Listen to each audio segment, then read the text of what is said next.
တက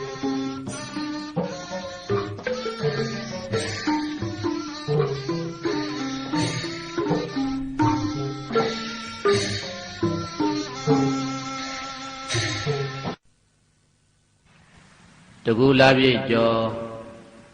2 ရက်နေ့မဟာသိဉ္ဇဉ်အကြနေ့ဘေကူတိုင်းဘေကူမြို့ဥဒ္ဒါမြို့သစ်ချမ်းမြေမြိုင်ကျောင်း၌တွင်သို့ဥပုသ်တရင်သီလကျင့်သုံးခံယူစောင့်တည်ရန်ရောက်ရှိလာကြကုန်သော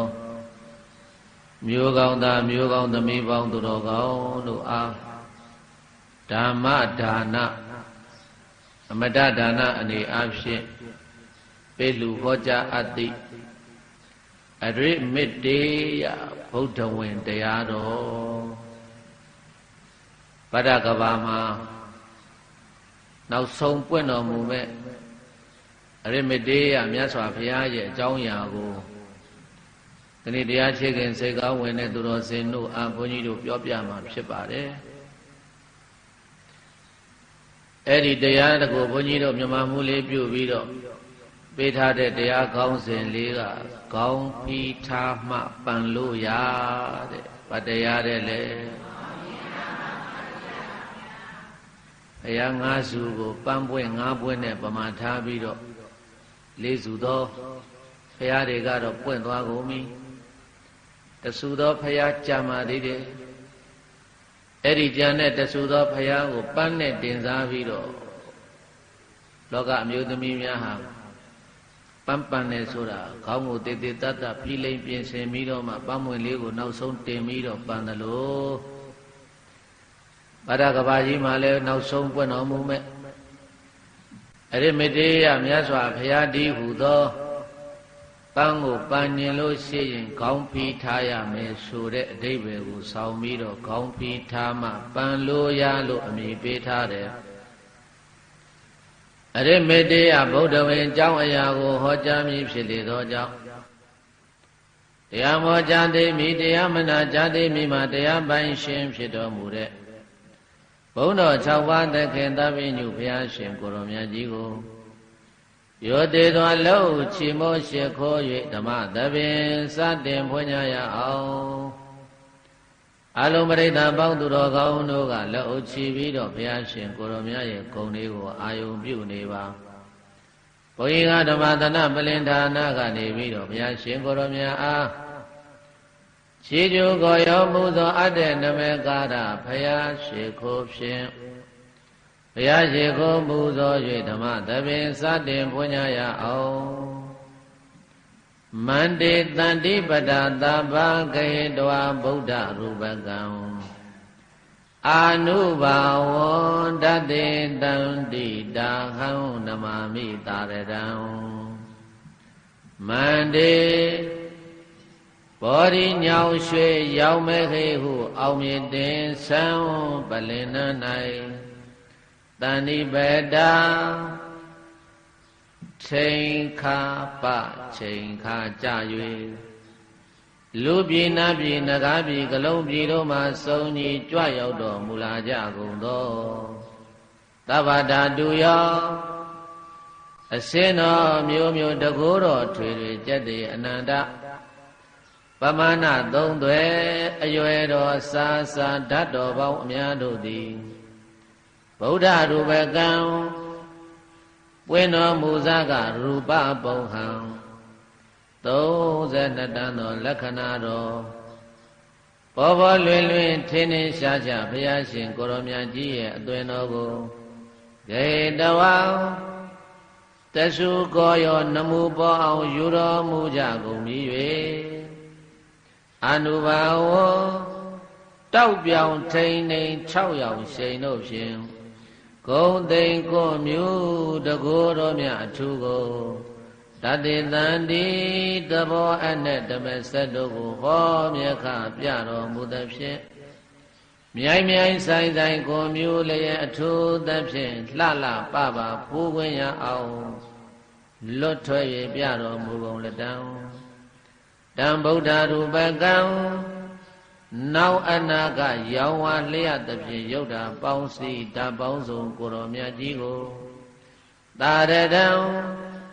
မျောတွေးစီကယခုလိုအဝေးရကလေးမြတ်ကြီးညိုယိုသေးလာစွာအဟံရောင်တော်ပြန်ပွဲဝင်နှွဲရမြောဖရာတပည့်တော်သည်မေယံရောင်တော်ပြန်ပွဲဝင်နှွဲရမြောဖရာတပည့်တော်တို့သည်နမေနမမိကောင်းမှုတွေအနန္တနဲ့တောင်းစုချွေဝေပန်းသပြီးတော့မြောတအာကိုလက်စုံမူကားရှေခိုးဦးညွတ်ကြပါကုန်၏မြတ်စွာဘုရားမြတ်စွာဘုရား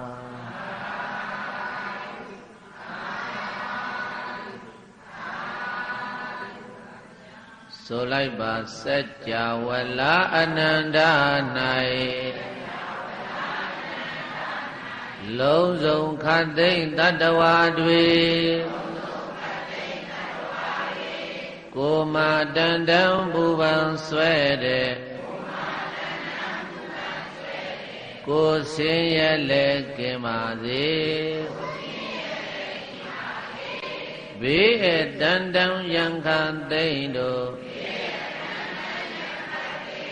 ရှောင်းငါတိမ်လို့ငြိမ့်ပါစေစိတ်မှတန်တန်ပူပန်ဆွဲတဲ့စိတ်ဆင်းရဲလဲကင်ပါစေဆင်းရဲကုန်ခန်းနိဗ္ဗာန်စံမြန်းနိုင်ပါစေဧဒါခဗုဒ္ဓဟောကြားမေတ္တာထားပွားတဲ့အတန်ပါပဲစัจ java လာအနန္တ၌လုံးစုံခတ်သိမ့်နတ်မြမာတွေကိုမတန်တံပူပန်ဆွဲတဲ့ကိုဆင်းရဲလဲကင်ပါစေဘေးအတန်တံယံခသိမ့်တို့ရှောင်းငါတိမ်လို့ငြိမ့်ပါစေစိတ်မှတန်တံပူပန်ဆွဲတဲ့စိတ်ဆင်းရဲလဲကင်ပါစေဆင်းရဲကုန်ခန်းနိဗ္ဗာန်စံမြန်းနိုင်ပါစေဧဒါကဗုဒ္ဓဟောကြားမေတ္တာထားပွားတဲ့အတန်ပါပဲသဗ္ဗေတိယောဝုဇန္တုသောကောရောဂောဝိနာတတုမာတေဝန္တွန်တရယဒုက္ခိတိကာယုကောဘဝသဗ္ဗေတိယောလုံးစုံသောဘေဥပယောဂအန္တရေဟုသမျှပေါင်းတို့သည်ဝိဝေသန္တုရှောင်လွယ်ပြောင်းပြကြပါစေကုန်သောကောသသောကတရားသည်၎င်းယောဂောသကအနာယောဂသည်၎င်းဝိနာတတုပျောက်ပြက်ပါစေအန္တရာယအန္တရေပေါင်းတို့သည်မာဘဝတုမကြမရောက်ကြပါစေကုန်လင်ဒုက္ခိတောင်ကိုယ်စိတ်နှဖျားကြမ်းမှချမ်းသာဝန္တာကြကုန်သည်ဖြစ်၍ဒီကယူကတက်ရတံကိုကြော်လန်းနိုင်ကြကုန်သည်ဘဝတုဘဝတု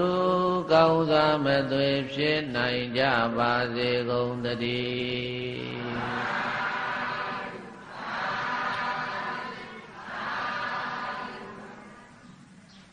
မေတ္တာအာတိတမေတ္တာပဋ္ဌနာများပြုပြီးတော့ခဏဓမ္မသဘင်ကိုဘုန်းကြီးတို့စတင်ဖွင့်ပါတယ်လက်အုပ်ကလေးတွေအောက်ချထားပြီးတော့မိမိတို့ရေရှည်ထိုင်နိုင်မဲ့ဣရိယာပုဂ္ဂိုလ်ပြင်ပြောင်းထိုင်ပြီးတော့ဘုန်းကြီးတို့ခဏမနက်ပိုင်းမေတ္တေယအရိမေတ္တေယဗုဒ္ဓဝင်အရိမေတ္တေယရဲ့ဘုရားအကြောင်းပေါ့လေ ဘုန်းကြီးတို့ဗဒ္ဒကဘာကြီးမှာနောက်ဆုံးပွင့်တော်မူမဲ့ဘုရားဘုန်းကြီးတို့ကံကောင်းပါလေဘာဖြစ်လို့ကံကောင်းတာတုံးဆိုတော့ဘုရားနှစ်ဆူကြားမှာလူဖြစ်ရလို့ဘုရားနှစ်ဆူကြားဘာဖြစ်ရလို့သူကတိဘဝကောင်းကြီးကိုရနေတာကိုကုသိုလ်ကံကိုကိုသိအထင်မသေးနဲ့ပရိသတ်ကြီးတို့ကောရမပွင့်တော်မူသွားတဲ့ဘုရားမမီလိုက်ရပေမဲ့လို့သာသနာတော်ကြီးနဲ့ကြုံရတယ်ဒီသာသနာတော်ကြီးကုံသွားပြီဆိုရင်ဟိုးနောက်ဘုရားပွင့်မို့လို့အရိမတေယဘုရားဆိုတာကြံသေးတယ်အဲ့ဒီမေတ္တေယဘုရားအရိမေတ္တေယဘုရားအများခေါ်နေတာတော့အရင်မရေယလည်းမဟုတ်ပါဘူးပရိသတ်ကြီးစာလိုပြောရင်တော့အရိမေတ္တေယအရိဆိုတာကယံသူမေတ္တေယဆိုတာကမေတ္တာကိုယ့်ဘောမှာယံသူလို့ဆက်ဆံတဲ့ပုဂ္ဂိုလ်ဘောမှာတောင်မှမေတ္တာထားနိုင်တဲ့ဘုရားမို့လို့အရိမေတ္တေယမိမိရဲ့အပေါ်မှာယံသူလို့ဆက်ဆံတဲ့ပုဂ္ဂိုလ်များပေါ်မှာတောင်မှမေတ္တာထားနိုင်တဲ့ဘုရားကိုအရိမေတ္တေယဘာဘုရားတဲ့လေအဲ့ဒါပါဠိစလုံးကြကြလေးပြောအရိမေတ္တေယအရင်မရေယနဲ့ဘာမှအဓိပ္ပာယ်မရှိဘူးအဲ့ဒါကအဲ့ဒီတော့ဘုန်းကြီးတို့ဒီဘုရားရှင်ကိုရောမြတ်ကြီးတွေပွင့်သွားတာကိုလေးစုသောဘုရားပွင့်သွားတာကိုရှေးစတော်ကြီးများကဥဒ္ဒင်ကမတယောနာဝါဩဟိနာတထနာရုဟာဣဒာပိအတနာဒိဋ္ဌာဧတန္တာနာဂတာရုဟာဝန္တောတရားနာပရိသတ်ပေါင်းသူတော်ကောင်းတို့ဣဒကပ္ပေယေဝဗဒ္ဒကဟုထုံးမြရောင်လင်းဤငါတို့ကဘာအတွင်၌သာလျင်ဣဒဒီပေဇဗုဒိဟုတွင်မီတောင်ထွန်းဤငါတို့တောင်ကျွန်းကြီး၌သာတယောဒိတ်သောနာဝါကကုတံကောနကတ္တပဟုနာမစိုက်ချွန်အောင်တဲ့ကိုနှင့်ပြောင်းဝညီညီသုံးစင်းသောဖောင်တော်ကြီးတို့သည်ဥဒ္ဒင်္ဂမံစီသံမောင်းသံမြေလုံးလျံ၍ချိန်ညံသေးသေးသိမ့်သိမ့်လဲအောင်မဆဲဆဲပြန်ကြရဲ့ပြန်မြတက်ဆံတော်မူကြလေကုန်မည်တထထိုနိဗ္ဗာန်ကတို့တောင်ရွှေမြို့သို့နိဗ္ဗာန်ကတို့တောင်ရွှေမြို့သို့ဆောင်ပို့ကဲသွင်းဖောင်းတော်ကြီးသုံးစင်းတို့၌တုံမေတန်ရောစဉ်မိခင်မင်းကြည့်၍မညီနိုင်ကြဘုံဘဝမှာမထကြညောင်းသင်လူအပေါင်းတို့သည်အနာရုဟာဖောင်ကြီးကိုများမမြင်ရပဲလွယ်ကြီးလွယ်လျက်ရှောင်လွယ်ဖဲသုံးမစည်းလိုက်ကြရကုန်သည်ဖြစ်၍ဩဟိနာ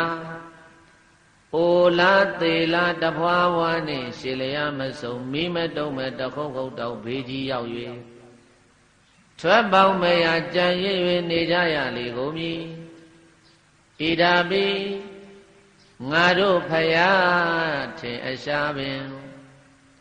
ငါတို့ဖယားထင်အရှားပင်တရားတိုင်မောင်းပဲ့တင်ဆောင်များရိုင်ညောင်းစော်ညံစီတော်တန်နှင့်ထက်ဆံဟိဖောင်းတော်ကြီးကိုလည်းပဲဒိဋ္ဌယေဝဖယားဖောင်းမှုမဖူးရလိုက်မထိုက်မနာရှင်တော်ထမ်းသည်တရားသံဃာယရဏဟုရောက်ဝါထွန်းပပယ်ပိုင်းမြကိုဝေကမုံမုံမြင်ယုံသာမြင်လိုက်ကြရကုန်၏အဒနာကတုဖောင်းကလက်ဆောင်တဖို့ဒါနသီလဘာဝနာကောင်းမှုမဆုမထားလက်ကင်ပါကြခြင်းကြောင့်အနာရုဟာသင်္ဘောဖောက်စီမာလိန်ကြီးက အနီးမခံဟိဟိညာမြကြောက်ကံတွန်းထုတ်နောက်ပြန်ရုပ်လျက်ခွာဆုပ်လေပြီစက်ကုံဟိတဖြင့်မစီမလိုက်ကြကုန်မဲသာဩဟိနာဣမာဘေကံကရဲ့ကျမ်း၌ပင်မရှိရောတမောမောဖြင့်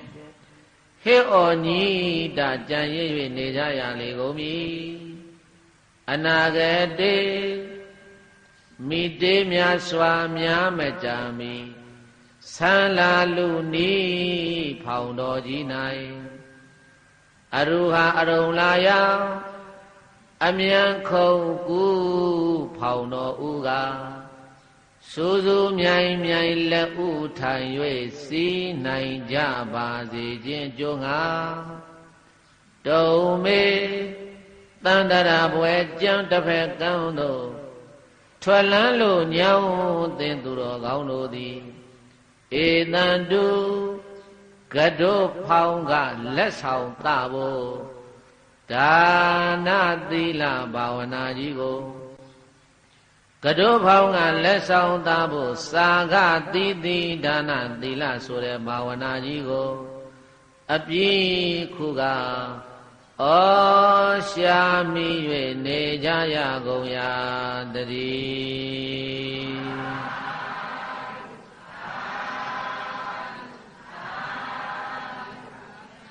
ပွင့်တော်မူသွားတဲ့ဘုရားလေးစုဒီဘုရားလေးစုဟာဘုန်းကြီးတို့သုံးစုဘုရားကတော့ပြောမနေနဲ့တော့သာသနာလည်းမတွေ့လိုက်ရဘူးဘုရားလည်းမဖူးလိုက်ရဘူးလေးစုမြောက်ဘုရားဖြစ်တဲ့ဂေါရမမြတ်စွာဘုရားရှင်ကိုရောမြတ်နဲ့ဘုန်းကြီးတို့တေလွဲသွားတာဘေသတ္တေ2550ဘုန်းကြီးတို့2550လောက်နောက်ကျသွားတယ်2550လောက်တာဆိုရင်ဘုရားပြိဋိဘံမဆံခင်လေးဘုန်းကြီးတို့ကပ်ပြီးတော့ပူးလိုက်ရရင်သိတ်ကံကောင်းတယ်ပေါ့အဲ့တော့ကဘုန်းကြီးတို့ဘယ်ရောက်နေကြမှမသိဘူးဒီတော့ဒါပဲမဲ့လို့အာမပြတ်ပါနဲ့တဲ့မြတ်စွာဘုရားပွင့်တော်မူသွားလို့ဘုရားကိုမဖူးလိုက်ရတော့လည်းပဲအဲ့ဒီမြတ်စွာဘုရားရှင်ကိုယ်တော်မြတ်ထားတော်မူခဲ့တဲ့သာသနာဒီနေ့ဘုန်းကြီးတို့တရားရှိခင်စိတ်ကောင်းဝင်တဲ့သူတော်စင်တွေတွေ့နေရတာကံကောင်းတယ်တဲ့ဆိုကြည်ပါကံကောင်းများစွာသာသနာကံကောင်းသူသာတွေ့နိုင်တာကံကောင်းများစွာသာသနာကံကောင်းသူသာတွေ့နိုင်တာကံကောင်းမြတ်စွာသာသနာကံကောင်းသူသာတွေ့နိုင်တာဆိုကြည်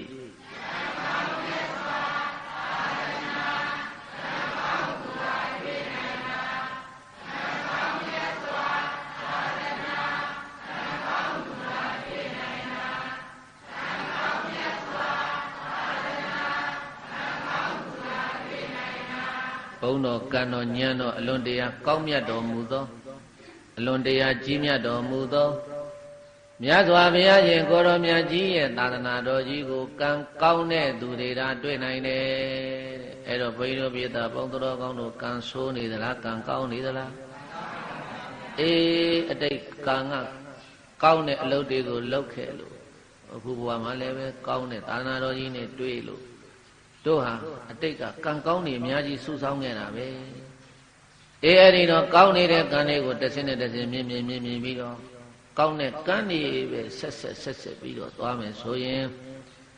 ဟောဘုန်းကြီးတို့နောက်ဆုံးပွင့်တော်မူမဲ့အရိမေတေယမြတ်စွာဘုရားဖူတွေ့ရမယ်တဲ့ဒါကြောင့်ဘုရားလိုက်ဆိုသားမှာတရားစီကြီး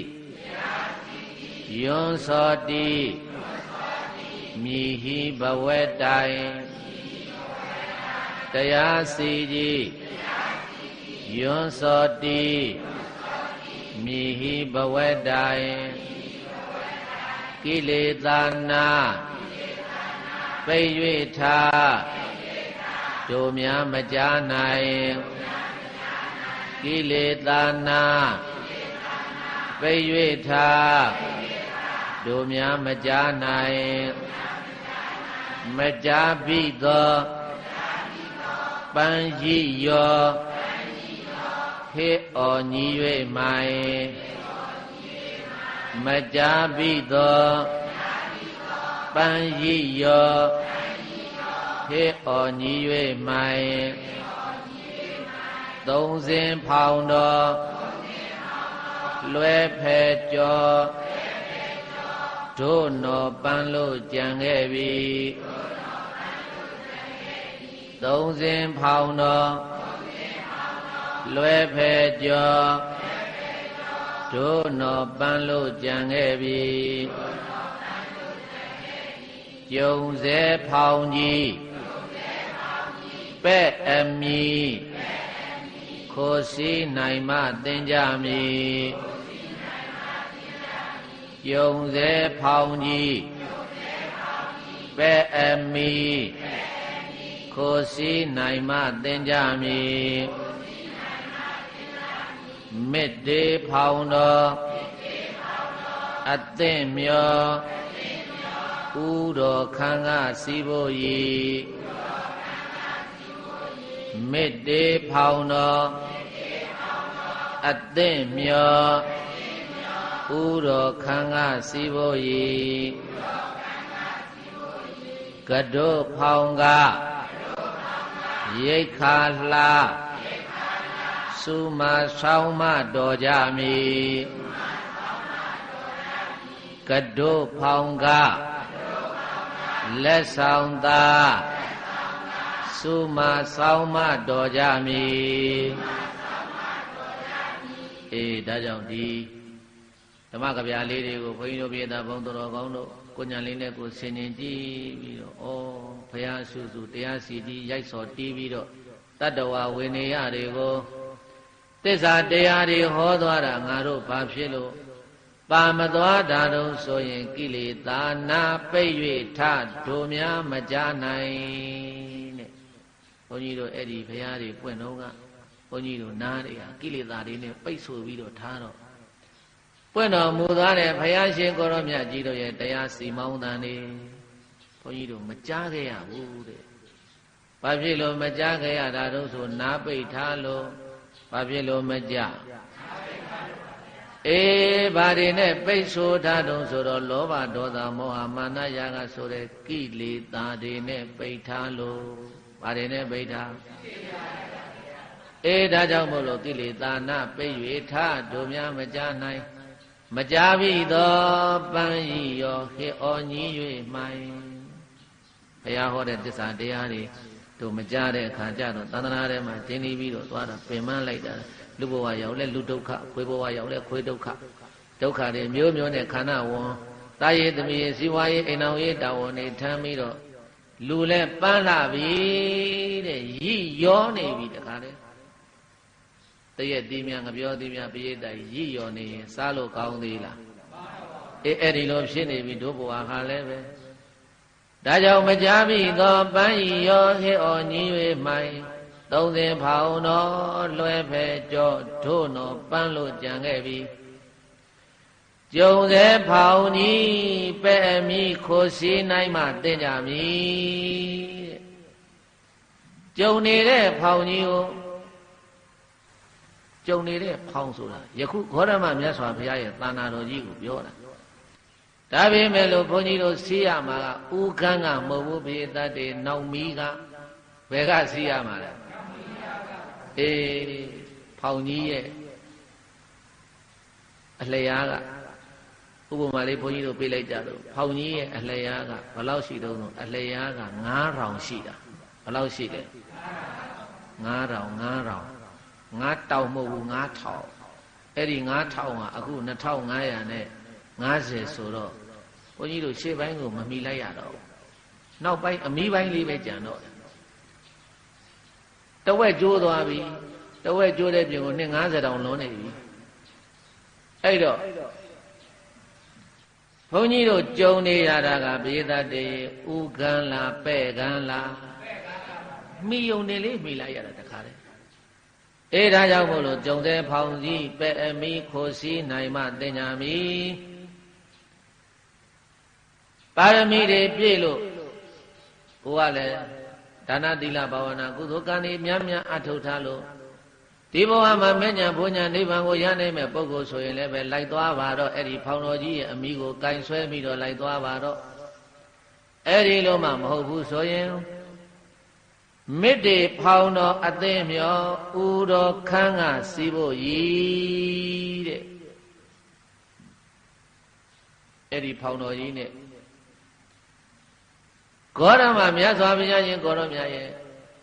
သာသနာဖောင်တော်ကြီးနဲ့လိုက်လို့မမီတော့လဲပဲနောက်ကနေပြီးတော့ဖောင်တော်ကြီးတစ်စင်းစက်တံပေးပြီးတော့စီတံမောင်းတံမျက်လုံးညာမြချိတ်ညာသေးသေးနောက်ကဖောင်တော်ကြီးတစ်စင်းကလည်းဘေးတတ်တွေထွက်ဖို့လို့အစဉ်သင့်ဖြစ်နေပြီအေးဒါကြောင့်မို့လို့မေတ္တေဖောင်တော်အသိမြောဥတော်ခန်းကစီးဖို့ရည်တဲ့အရိမတေယမြတ်စွာဘုရားလက်ထက်ကြတော့ဘုန်းကြီးတို့ကပဲ့ပိုင်းကစီးမှလားဥခန်းကစီးမှလားအေးအဲ့ဒါဘုန်းကြီးတို့ကံကောင်းနေပြောတာဘုရားရဲ့သာသနာတော်ကိုပဲ့ပိုင်းပဲမှီလိုက်ပေမဲ့လို့နောက်ပွင့်တော်မူမဲ့ဘုရားကြတော့ဘုန်းကြီးတို့ကဂျားထဲမှာနေတဲ့လူတွေဆိုတော့ဥခန်းကိုမှီတယ်ဘာကိုမှီလဲဟိုဂေါရမမြတ်စွာဘုရားကတော့ဘုန်းကြီးတို့ဥခန်းမမှီလိုက်တော့ဘူးမှီသလားပဲ့ပိုင်းပဲမှီလိုက်တာနောက်တစ်စင်းထွက်လာပြီဟိုမှာထွက်လာတဲ့အစင်းဆိုတော့ကိုကဒီဘုရားသာသနာတော်နဲ့ခိုဘုရားသာသနာတော်ဂျားထဲမှာဆိုတော့ကိုကဘုန်းကြီးတို့ရှိကိုထိတ်တိုက်လိုက်ဘုန်းကြီးတို့ဥခန်းကတက်ထိုင်ရမှာဘယ်ကတက်ထိုင်ရမှာလဲအေးအဲ့ဒီလိုဥတော်ခန်းကစီးဖို့ကြီးကတိုးဖောင်ခါရိတ်ခါလစုမဆောင်းမတော်ကြပြီပွင့်တော်မူမဲ့ရိမေတ္တရာမြတ်စွာဘုရားရှင်ကိုရောမြတ်ရဲ့သာသနာတော်မှာဥတော်ခန်းကလက်ဥပိုင်းပိုင်းစီးနိုင်ဖို့အရေးဘုန်းကြီးတို့ပြည်သားပေါင်းသူတော်ကောင်းတို့အရုရာအရုံရာယအမြန်ခုံကူဖောင်တော်ဦးကစူးစူးမြိုင်မြိုင်လက်ဥထိုင်၍စီးနိုင်ကြပါစေခြင်းကြိုးငါတုံမေတန်တရာဘွဲ့ကြံတစ်ဖက်ကန်းတော်ထွက်လန်းလိုညောင်သင်သူတော်ကောင်းတို့သည်ဧတံတုကတိုးဖောင်းကလက်ဆောင်သဖို့သာဂတိတိဒါနသီလဘာဝနာကြီးကိုအပိခုကရှာမိလိုက်ကြကုန်ရာတည်း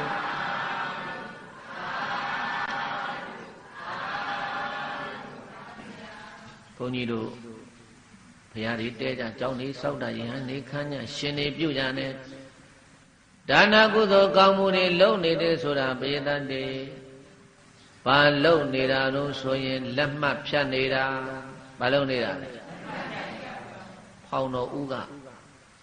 လိုက်နိုင်အောင်လို့ဥပုသ်တရင်သီလတွေစောက်တည်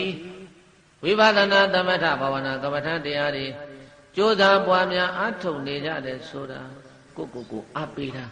ဟိုးနောင်ပွင့်တော်မူမဲ့အရိမတေယဘုရားဒီဘုရားကဒီတဆူတဲ့ကြံတော့တာကဗတ္တကဘာမှာပွင့်မှာဒီဘုရားကိုငါတို့မှီသွားအောင်လို့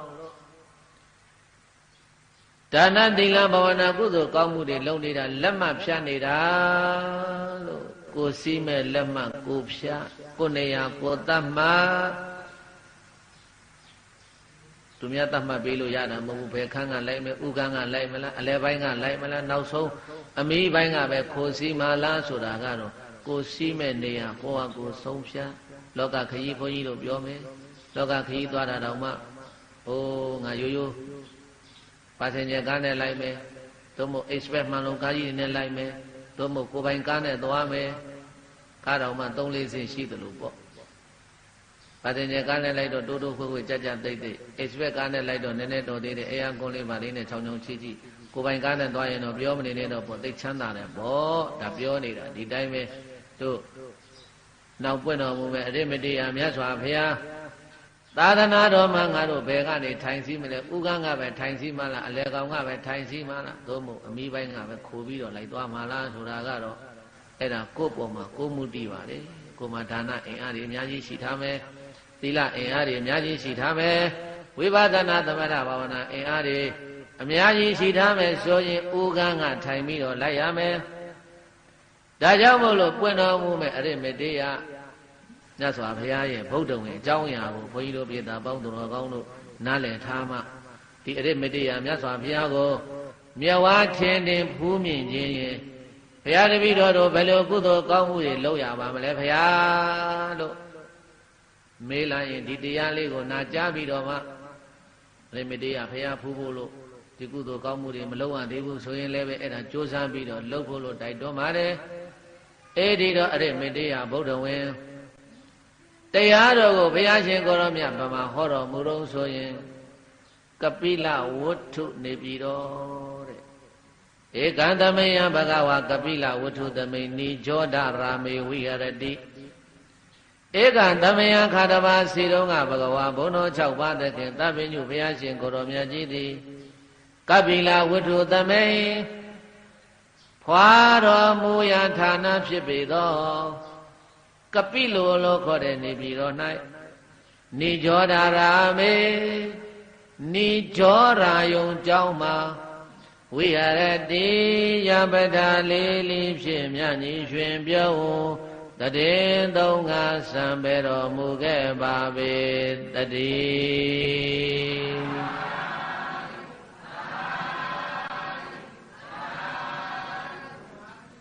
ဘုန်းကြီးတို့မြတ်စွာဘုရားဖွာရဇာတိဖြစ်တဲ့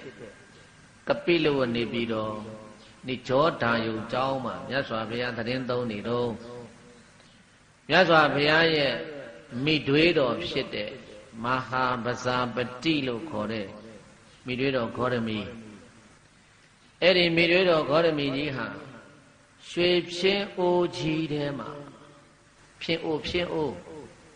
အဲ့ဒီဖြင်းအိုးကရွှေနဲ့လှုပ်ထားတာဖြင်းအိုးဆိုတာထိတ်ဝကျဲကျဲနဲ့ဘုန်းကြီးတို့အိမ်တွေမှာရေထက်တက်ပြီးတော့သုံးနေတာအဲ့ဒီဖြင်းအိုးက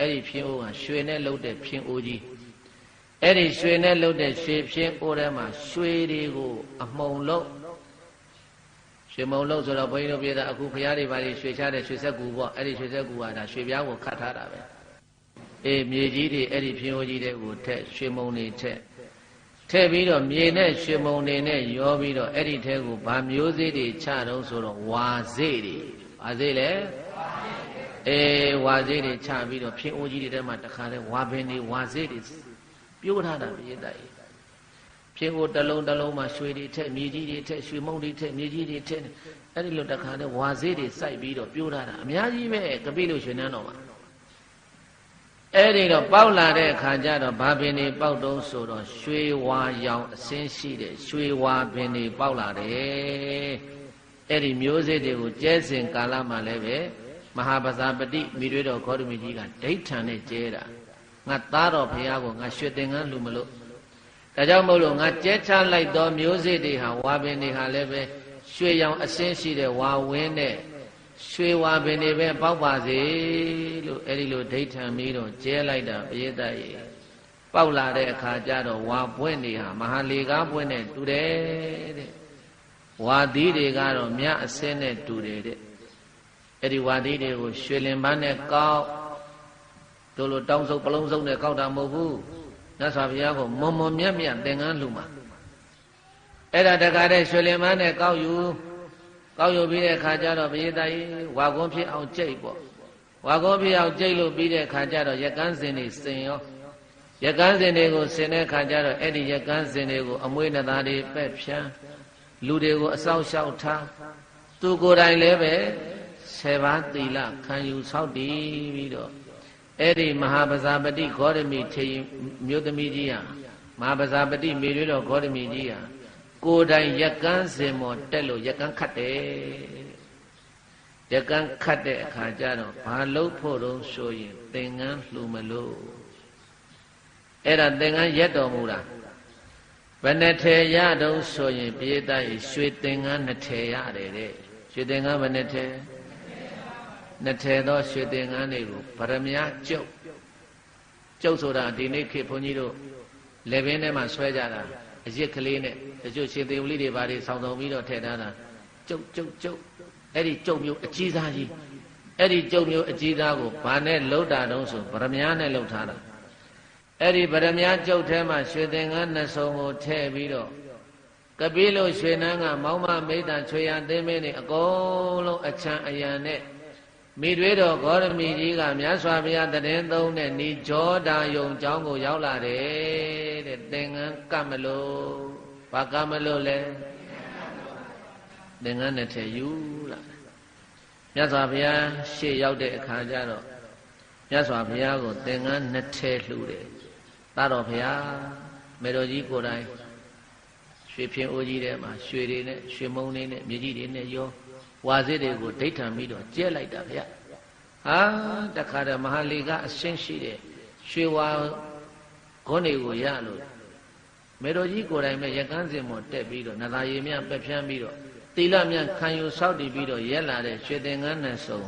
တာဖယားအလှခံပါဖယားလို့ဆိုပြီးတော့မြတ်စွာဘုရားကိုအာရပါရနဲ့လှူတော့ပိဋကရေမြတ်စွာဘုရားကတထဲပဲအလှခံတယ်တဲ့ဘယ်နဲ့ထဲအလှခံလဲသင်္ကန်းကပါလာတာဘယ်နဲ့ထဲလဲဂေါရမီကြီးကဇွတ်လှူတာတာတော်ဘုရားတထဲကိုဝိတထဲကိုခြုံဘုရားတာတော်ဘုရားနှစ်ထဲလုံးလှူခံပါဘုရားနှစ်ထဲလုံးလှူခံပါဘုရားမြတ်စွာဘုရားကတထဲတည်းလှူခံတထဲတည်းလှူခံပြီးတော့မြတ်စွာဘုရားရှင်ကိုတော်မြတ်ကတန်ဃေဒိဏမဟာဖလံတန်ဃေဒေဟိဂေါရမီတန်ဃေတေဒိဏေအဟိစေဝပူဇီတောဘဝိတာမိဂေါရမီမေတော်ကြီးဂေါရမီတန်ဃေတန်ဃာတော်ရှင်သူမြတ်တို့ဟာဒိဏံပေးလူလိုက်ပါတော့ဒေဟိပေးလူလိုက်ပါတော့တန်ဃေတန်ဃာတော်ရှင်သူမြတ်တို့ကိုဒိဏံပေးလူခြင်းသည်မဟာဖလံမေတော်ကြီးမှာအကျိုးများလိမ့်မယ်တန်ဃေတေဒိဏေအဟိစေဝပူဇီတောတေတေမေတော်ကြီးသည်တန်ဃေတန်ဃာတော်ရှင်သူမြတ်တို့ဟာဒိဏေပေးလူခဲ့သည်ရှိသောအဟိစေဝငါဖယားကိုပူဇီတော်ပူဇော်ရမည်ပါပေသည်လို့ဘဂဝါဘုံတော်၆စုအောင်လံထူဖြစ်တော်မူသောဘုရားရှင်ကိုရောမြတ်ကအဝေါဇာကရုဏာရှိတာမေတ္တာအဖြင့်မိန်ကြားတော်မူလိုက်ပါပေသတည်း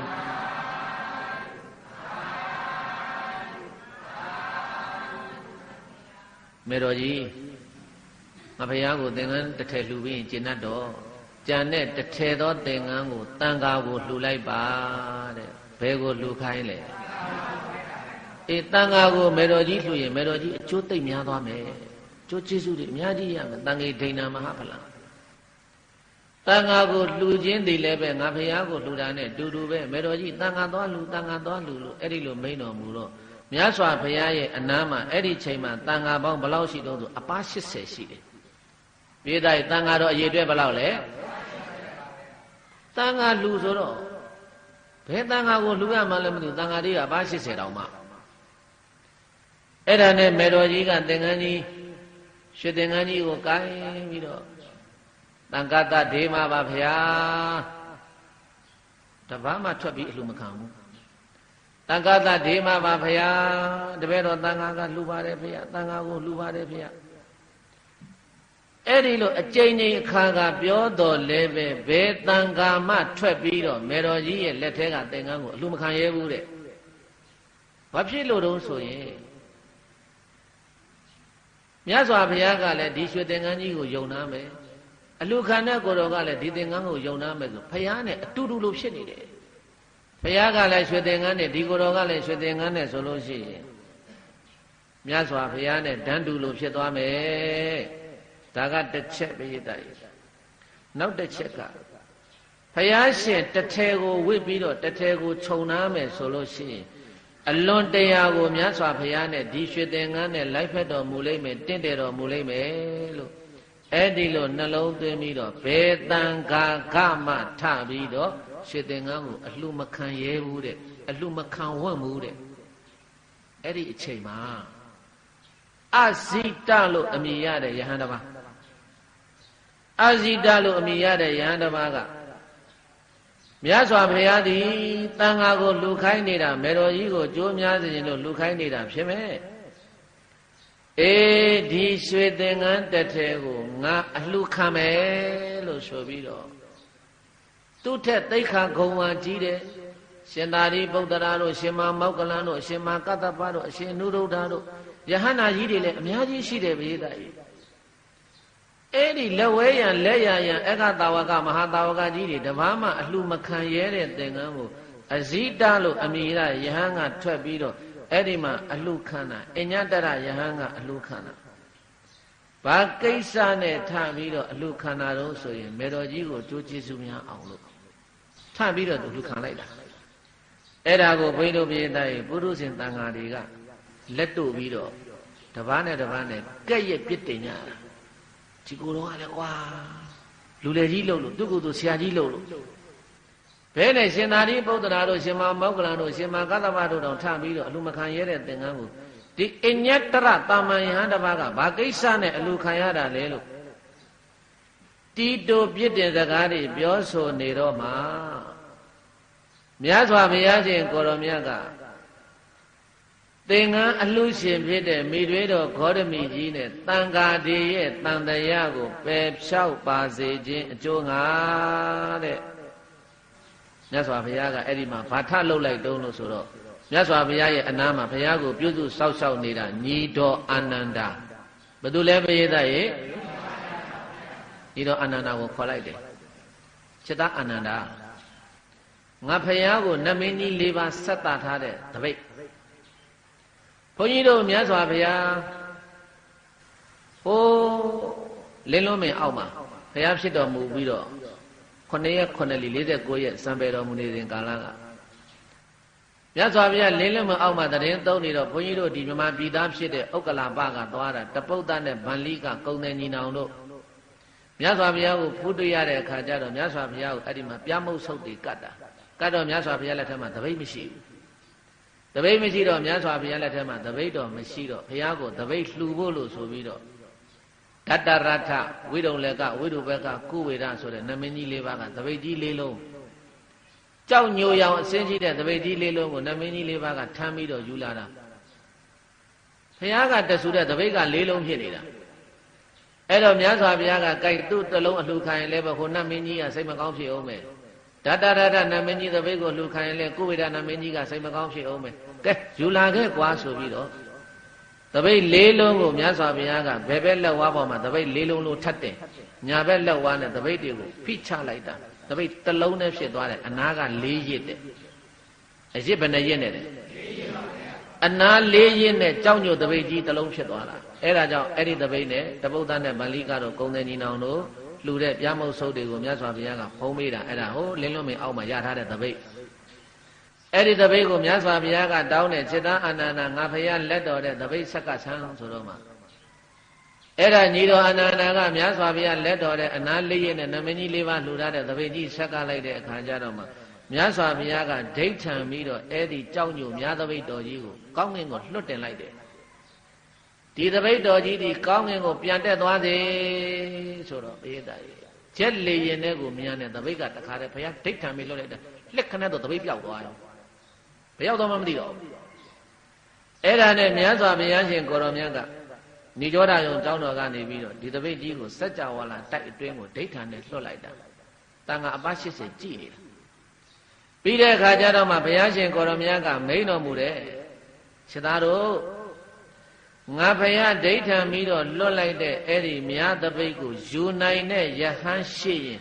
နောက်ကနေလိုက်ယူကြစေလို့မိန်တော်မူလိုက်တာတန်ခါအပ80တပါးမှတုတ်တုတ်မလုပ်တော့ဘုရားနာမှာတည်င်းသုံးနေတဲ့သင်္ဃာတော်80တပါးမှ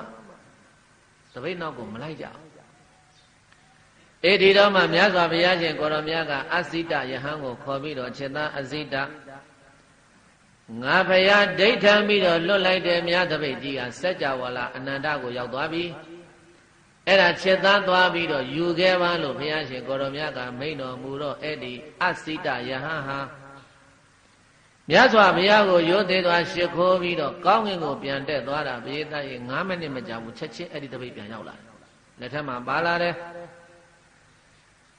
မြတ်စွာဘုရားရှင်ကိုရောမြတ်လက်တော်တွေကို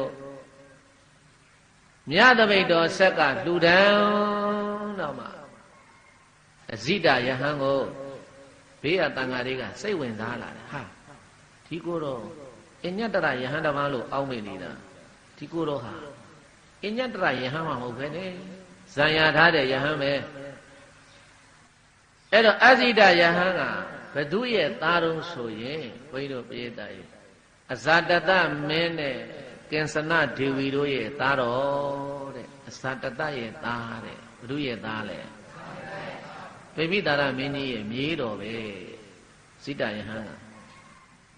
အဲ့ဒါအဇာတသဟာဖခင်ဗိမိတာရမင်းကြီးကိုတတ်ပြီးတဲ့နောက်မှာအဇာတသတန်ဝေကတွေရပြီးတော့ငါကြည်ညိုရတယ်ဖယားရဲ့အမွေဆက်ခံဖို့လို့အဖေကိုတတ်ပြီးတော့ကောင်းစွာနောင်တတွေရလို့မြတ်စွာဘုရား